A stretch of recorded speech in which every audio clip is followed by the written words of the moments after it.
Hi, this is an update for our DIY and Arduino project, or physical computing project. Today we had a really good and successful day. Kylie had worked out how to combine a piezo with an ultrasonic sensor. I'll show the little handiwork that she did. Hello. So if these aren't the best bug eyes you've ever seen, I don't know what is. So this is going to be the basis for our this is going to be the basis for our cicada, which will be chirping on the on the trunk of our tree, and that will chirp to attract people. Now, once people come within, which happens to be 2 meters of the sensors, the chirping will stop, and the LEDs on the branches will start, and that's when the LEDs start picking up frequencies.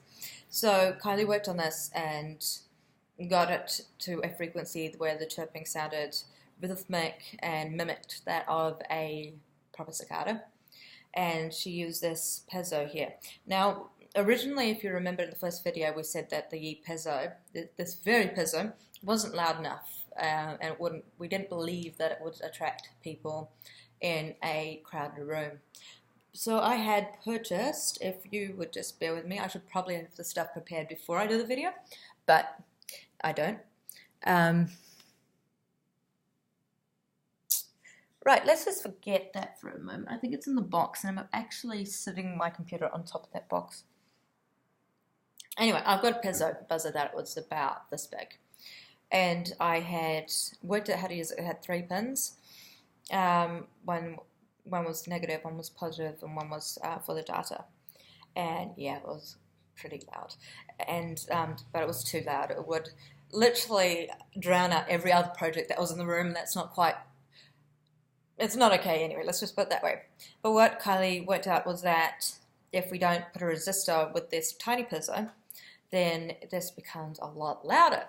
And it becomes so loud that my toilet is way down the hall down there, and I could hear it when I was there with 2 doors closed. So that is fantastic. We've got that going. We had a few hiccups in terms of, when we first tried it out, we had the chirping happening when you got into the sensor range rather than it chirping while you weren't in the sensor range, and then just making sure turning it off when you came into the sensor range kind of did our heads in a bit, but we got that working out. So besides that, I have been working on this little critter today. So that's an Ep.3 amp and mic that I'm trying to connect to a near-pixel LED. So my intention is that the microphone will basically pick up the sounds and translate that into different frequencies to which this will react to in different colors.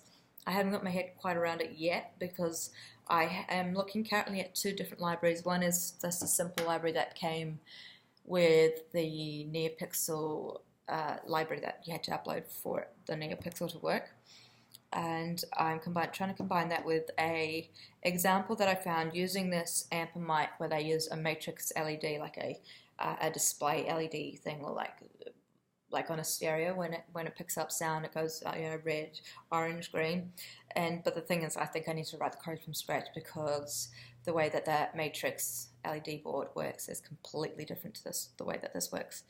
So unfortunately, I think I'm going to have to put this away for now and revisit it on Monday because, as I mentioned earlier, I'll be going away to Napier tomorrow for a family wedding, and I won't be back till Sunday night. However, Kylie has a key to my apartment, and she'll be coming here on Sunday to work on construction on the tree.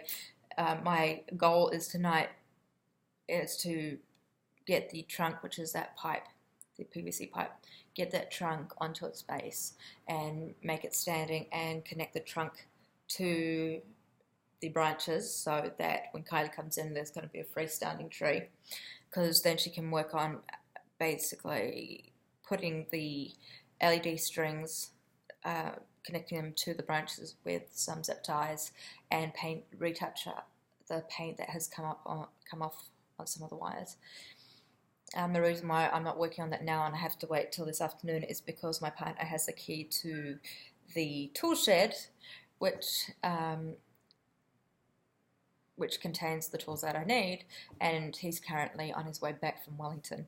So yeah, I'll be working on having the base of the tree standing instead of working on the programming.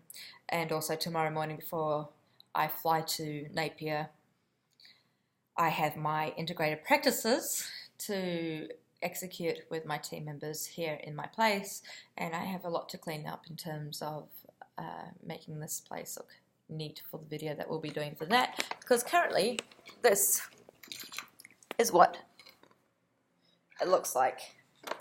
So I say a lot, don't I? That's all I've got really to report for now. I think it's going really well. I think we have a lot of time to code everything together. We basically know how everything works individually. Now it's just about combining those things to integrate them and to work as a whole.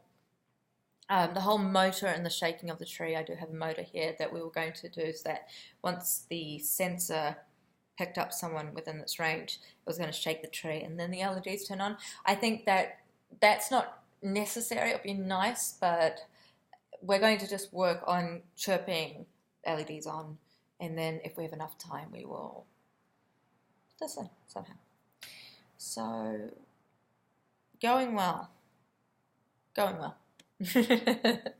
Okay,